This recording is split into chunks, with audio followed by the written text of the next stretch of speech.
And still on security issues on the continent, the United Nations peacekeeping chief has stressed that South Sudan's warring factions must commit to a permanent ceasefire, something that has failed to materialize despite the new peace agreement. The Revitalized Agreement on the resolution of the conflict in South Sudan, which was signed in September the 12th.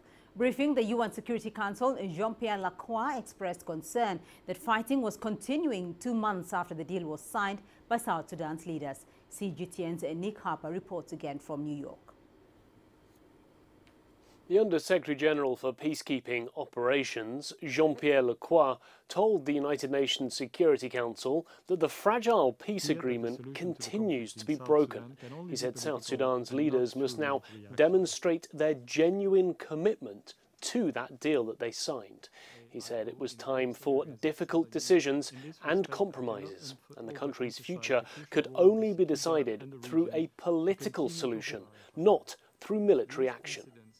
There can be no viable or sustainable peace unless the parties adhere to a permanent ceasefire, silence the guns, disengage forces and include women as key players. Lacroix recently returned from a trip to South Sudan with the Executive Director of UN Women, Phumzile Mlambo-Ngcuka.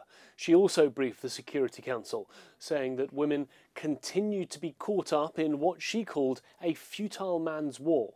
So often, she said, women are victims of sexual assault, or they see their families killed and their livelihoods destroyed.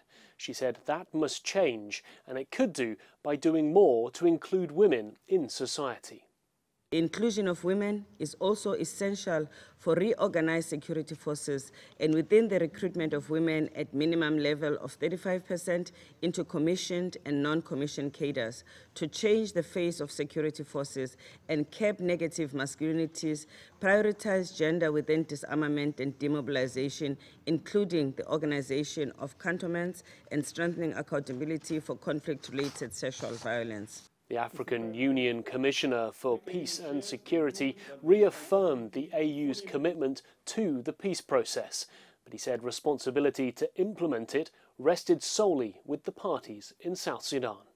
Harper, CGTN, New York.